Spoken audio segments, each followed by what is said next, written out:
자, 여러분들 이제 마지막입니다. 마지막 학습 주제. 우리 인구 이동에 따라서 일어나는 갈등들에 대해서 우리 선생님과 함께 한번 보도록 하겠습니다. 자, 갈등이 왜 발생을 하느냐. 인구가 이동을 함에 따라 가지고 갈등들이 많이 발생을 해요. 왜 갈등이 발생하나요? 이런 것도 서술형으로 아주 좋은 주제겠죠? 갈등이 발생하는 이유는 도대체 무엇이냐? 그럼 인구가 이동을 합니다. 인구가 이동을 하는데 얘들이 문화적으로 봤을 땐 같은 문화가 아니라 서로 다른 문화일 가능성이 굉장히 높다란 말이에요. 그래서 서로 다른 문화권에 거주를 하던 사람들이 같은 지역에 거주를 하게 됩니다. 이로 인해 가지고 서로 다른 문화가 이제 어떻게 되냐면 충돌을 일으킬 수밖에 없다라는 거죠. 이러한 이유 때문에 갈등이 발생을 하는데요. 한번 가장 대표적인 사례 한번 영상을 통해서 한번 보도록 하겠습니다.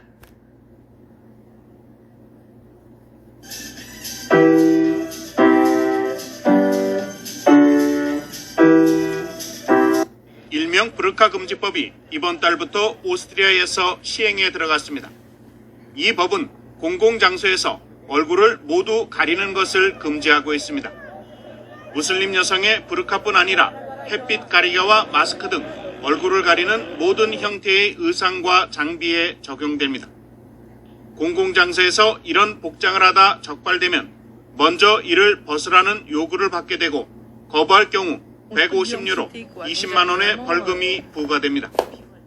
이슬람 여성 복장 중에는 얼굴을 드러내는 히잡이나 차도르는 허용되지만 사우디나 파키스탄 여성들이 주로 입는 니캅이나 부르카는 금지됩니다. Wir müssen uns an diese Regeln halten, die uns diese Länder vorgeben. Und was soll man sagen? Bei uns soll es auch so sein. 2011년 프랑스에서 처음으로 공공장소에서 부르카 착용이 금지된 이래 유럽에선 네덜란드와 벨기에, 불가리아 등이 유사한 법을 시행하고 있습니다. 이들 국가들은 부르카나 니캅 등 이슬람 복장을 여성에 대한 억압의 상징으로 간주하고 있습니다. 그러나 최근에 연이은 부르카 금지는 이슬람에 대한 혐오나 두려움의 결과로 해석되고 있습니다. That demonstrates what the problem in Austria is. There are fears, of course, and the burqa is one of the symbols that show that fear. 이슬람 급진 세력을 추종하는 연이은 테러와 유럽의 보수화 경향 속에서 부르카 금지 같은 반이슬람 조치가 확산하고 있습니다. YTN 임승훈입니다. 자, 여기까지 한번 살펴보았는데요. 자, 이게 무슨 내용이냐면요. 원래 유럽 지역은 이슬람교가 아니잖아요. 근데 우리 아까 북부 아프리카라든 유럽 지역으로 많은 인구들이 이동해오는 북부 아프리카라든지 서남아시아 지역은 이슬람교를 믿어요. 근데 이 이슬람교의 전통 복장 중에서 여성들이 입는 전통 복장 중에 이런 니캅이라든지 아니면 부르카라 하겠습니다. 전신을 다 가려요. 천으로. 이러한 복장들을 못 입게 하는 거죠. 이게 발단이 된 게 한 10년이 됐습니다. 2011년에 프랑스에서 테러가 일어났어요. 테러가 막 일어나서 많은 사람들이 죽게 됩니다. 이 사건을 이후로 프랑스에선 더 이상 이러한 이슬람식의 사람의 얼굴을 가리는 이슬람식의 전통 복장이 테러를 유발시킨다라고 해가지고 이것을 금지하는 법안을 만들게 돼요. 이로 인해 가지고 이주해온 이슬람 국가 사람들과 원래 살고 있던 프랑스 사람들 간에 갈등이 굉장히 많이 일어났어요. 이것이 이제 프랑스뿐만 아니라 전체 유럽으로 퍼지게 되면서 이슬람 사람들은 왜 우리의 전통 복장을 왜 못 입게 하느냐라고 반발을 하고 있고요. 유럽 사람들은 너네의 그런 전통 복장이 우리한테 두려움을 준다. 테러의 위협이 된다. 아니면 여성을 억압하는 상징이다. 이렇게 해서 너네는 입지 말아야 된다. 이렇게 서로 간에 충돌이 일어나고 갈등이 발생을 하고 있는 겁니다. 스님이 가장 대표적인 사례를 한번 가져온 거고요. 이와 비슷한 사례들이 곳곳에서 또 일어나고 있습니다. 자, 그렇다면 이렇게 지역별로는 갈등이 어떻게 일어나고 있는가를 살펴보시면요. 인구 유입 지역에서는 어떠한 갈등들이 있느냐면 바로 원래 살고 있던 원주민과 그리고 이주해온 이주민 간의 문화 차이로 인한 갈등이 일어나고 있습니다.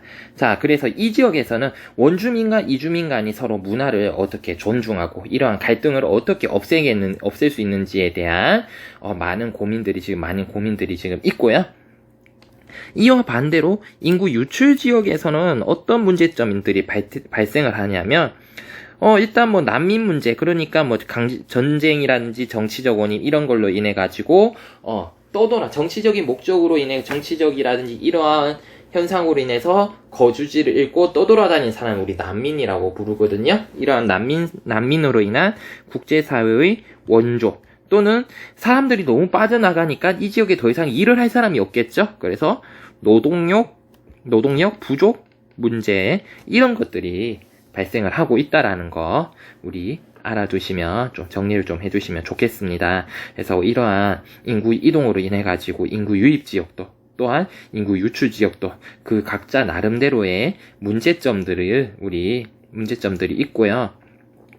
이러한 인구 이동이 단순하게 일어난 것만이 아니라 이러한 인구 이동으로 인한 결과로 최근에 국제 정치라든지 국제 경제가 확실히 많은 영향을 많이 받고요.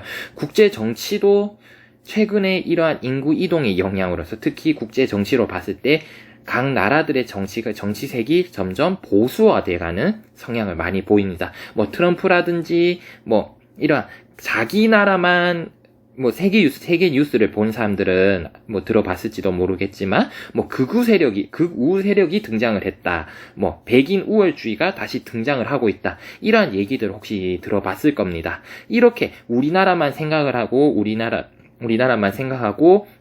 뭐 유색인종 차별이라든지 이런 것들이 최근 유럽이라든지 뭐 미국 사회, 그러니까 이러한 인구 유입 지역에서 많이 발생을 하고 있습니다.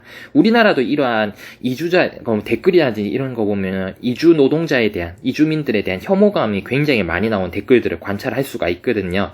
우리 이러한 것들도 어떻게 해결해 나가야 될지 우리 선생님 세대뿐만 아니라 앞으로 여러분들 세대에서도 한번 고민해봐야 될 문제가 있지 않을까. 그래서 단순히 인구 이동에서 끝나는 게 아니라 사회, 문화, 정치, 경제에 있어가지고 많은 영향을 미치는 현상이다라는 것을 여러분들이 좀 알아두셨으면 좋겠습니다. 자, 그러면 우리 오늘 수업은 여기서 마치겠고요. 여러분들 온라인 수업 기간 중 생활 방역 수칙 철저하게 지키시기를 바랍니다. 다음 시간 우리 라이브 수업으로 만나도록 하겠습니다. 네, 긴 시간 모두 수고하셨습니다.